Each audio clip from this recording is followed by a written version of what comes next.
Hai teman-teman, ketemu lagi dengan Aan di sini. Pagi ini kita akan mencoba mengupas dan membahas mengenai apa itu HIV, kemudian apa itu AIDS, dan bagaimana gejala-gejalanya.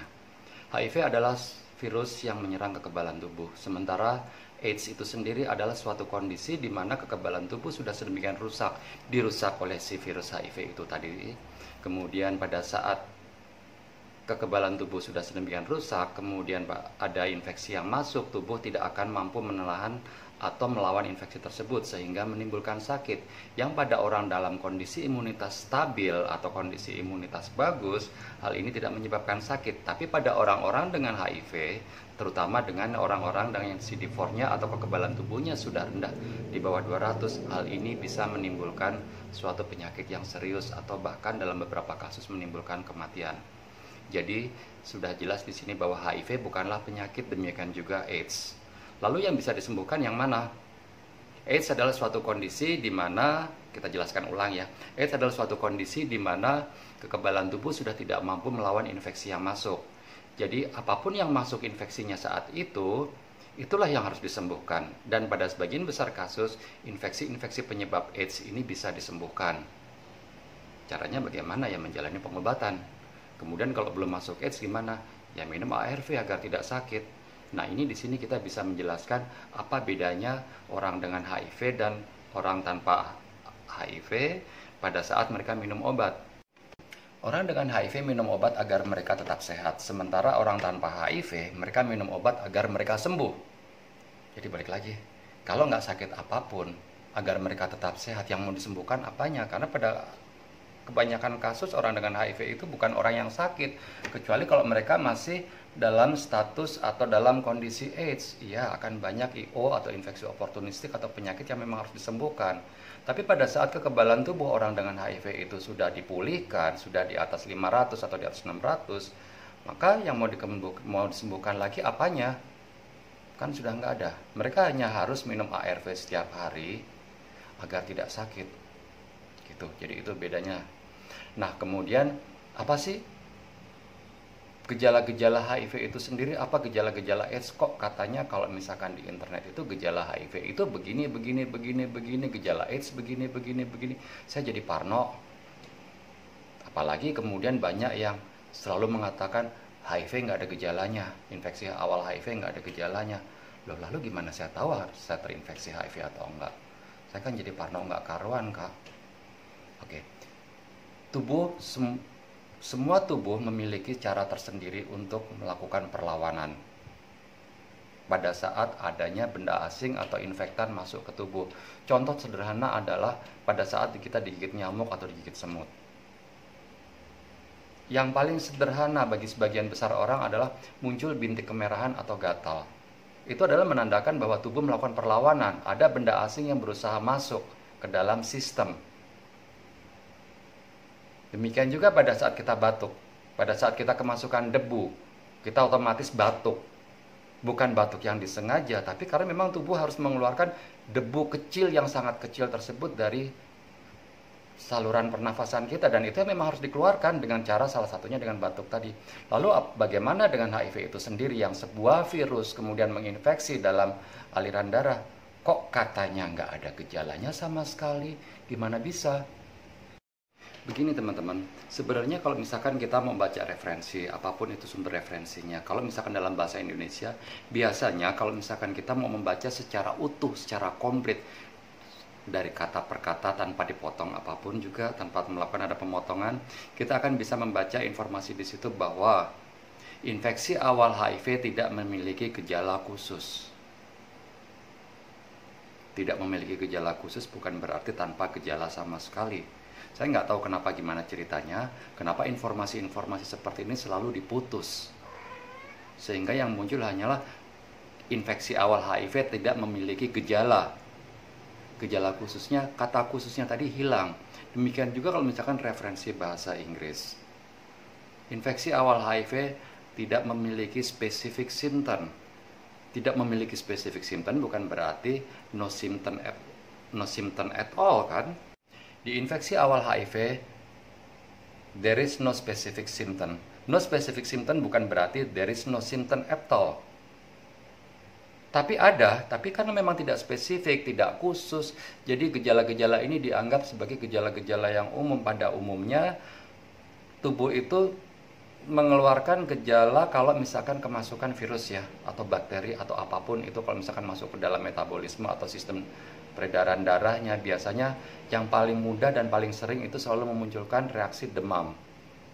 Itu pasti, nggak mungkin enggak. Nah sekarang kondisinya, kenapa banyak teman-teman yang bahkan dari komunitas sendiri kemudian bersikukuh atau berkeras, HIV nggak ada gejalanya.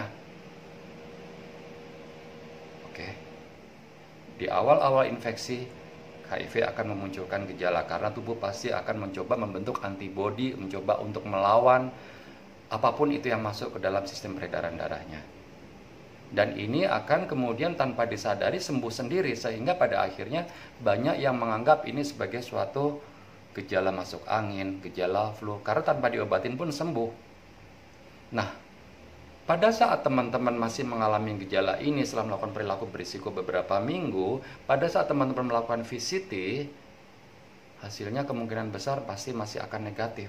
Sehingga teman-teman beranggapan bahwa itu bukan gejala HIV. Kemudian gejala ini akan menghilang dengan sendirinya pada saat tubuh sudah mengeluarkan antibodi dan mengenalin bahwa yang masuk ke dalam tubuh tadi itu adalah virus HIV. Jadi sudah nggak menimbulkan perlawanan lagi, sudah diterima sama tubuh nih. Oke, gejalanya akan hilang sendiri. Kemudian pada saat gejala hilang ini, teman-teman 3 bulan atau 4 bulan atau 6 bulan kemudian melakukan VCT. Hasil VCT-nya akan menjadi reaktif kalau memang ada virusnya, ada virus HIV-nya.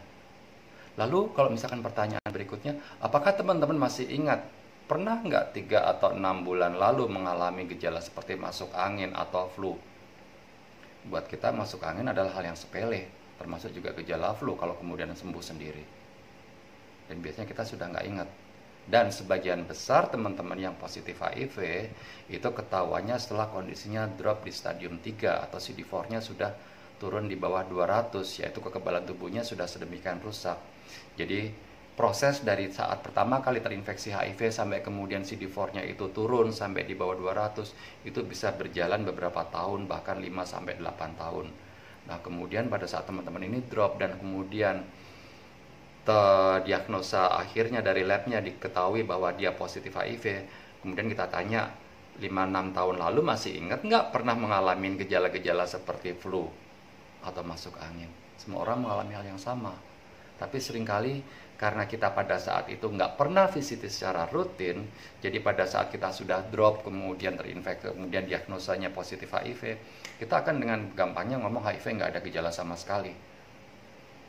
Yang muncul gejalanya adalah justru pada saat sudah masuk kondisi AIDS. Gejalanya seperti apa? Ya tergantung dari infeksi yang memasukinya. Kalau infeksinya adalah infeksi paru-paru, ya otomatis yang terserang adalah semua penyakit yang berkaitan dengan paru-paru. Demikian juga kalau misalkan yang masuk adalah bakteri atau virus yang menyerang saraf atau otak. Maka yang muncul ya gejala-gejala yang akan menimbulkan, yang akan menunjukkan bahwa hal otaknya atau sarafnya sudah terserang. Jadi memang nggak ada gejala-gejala khusus selama ini. Tapi sayangnya banyak informasi yang salah, yang selalu menganggap bahwa HIV itu nggak ada gejalanya sama sekali. Sekarang balik lagi kita ingat kembali ke pernyataan saya sejak awal. Digigit nyamuk atau digigit semut yang paling sederhana, yang nggak menimbulkan sakit, nggak mungkin bikin sakit, tubuh pasti menimbulkan reaksi gatal, setidaknya kemerahan. Nah, hal yang sama terjadi dengan HIV. Jadi kalau teman-teman pernah melakukan perilaku berisiko apapun itu atau aktif secara seksual, lebih baik rutin melakukan VCT dan cek IMS secara berkala setiap 3 dan 6 bulan. Sekalipun itu pakai kondom. Ya, selama aktif melakukan kegiatan seksual. Apapun risikonya, apapun faktor risikonya, apapun kegiatan seksual tersebut. Karena di session saya sebelumnya, di episode sebelumnya saya juga udah pernah membahas bahwa banyak sekali penggunaan kondom yang tidak tepat sehingga menimbulkan kerusakan tanpa disadari. Jadi pada saat orang itu mengaku, saya sudah menggunakan kondom setiap kali berhubungan seks, selalu menggunakan kondom, setiap kali saya jajan saya selalu pakai kondom, tapi kok masih bisa tertular HIV ya? Coba buka episode-episode sebelumnya. Jadi teman-teman Kalau misalkan merasa bahwa konten ini memang berguna, silahkan share ke teman-teman yang lain, terutama yang masih beranggapan bahwa HIV itu nggak ada gejalanya. Pada akhirnya mereka terlambat mendapatkan penanganan karena pernah melakukan perilaku berisiko, nggak berani melakukan VCT.